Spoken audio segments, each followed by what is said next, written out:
Hey, welcome to Talk Comics to Me. It's Champ. Heather and I are trying out something new, a pick of the week video, trying to kind of condense any of our thoughts and give you why we enjoyed a book. And if it's kind of in the middle of the series, maybe give you a little bit of an idea of what's going on to kind of give you a jumping off point. So I'm going to start. This week is February 5th, 2020. So I am picking Craig Thompson's Ginseng Roots. Craig Thompson is also known for several other books. The most popular recently is his autobiographical book, Blankets, which is all about his upbringing in an evangelical family and his first relationships, just a lot of stuff. I personally have not read Blankets. You know, tisk tisk.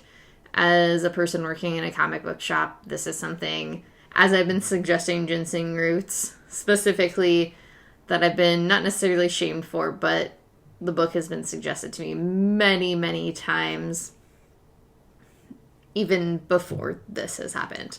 Regardless, this book itself is also an autobiographical work.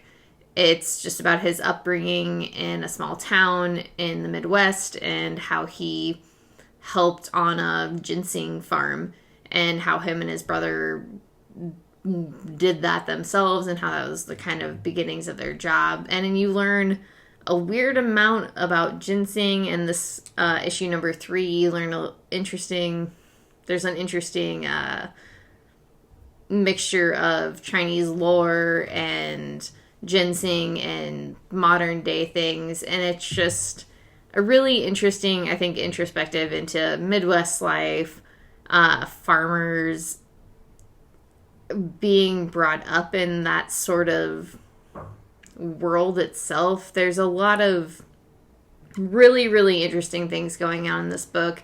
The art is really great. There's also, in the back of issue number 3, a little detailed annotations, if you will, of where all of the lore was pulled from.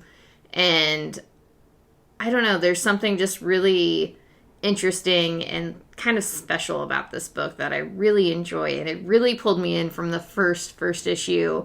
I really enjoyed the second issue just because it delved more into family stuff and also into Blankets and kind of Craig Thompson's family life and how Blankets affected his family, which I thought was really interesting from a perspective in the comic book world, just reading comics and I guess working in a comic shop. Comic book world. What am I talking about? Regardless, I think this is something you should pick up. It's a lot of fun. In the very, very last pages, his brother also gets a little page for a comic, and it's usually about the ginseng. The ginseng is also very, very cute. Regardless, like I said, we're trying to keep this short. It's only 3 minutes. I've done good. That's all I have to say. If you want to talk to me about it, though, please do. Like, the art and colors are really good. I don't know. I really love it. I suggest picking it up, so do it.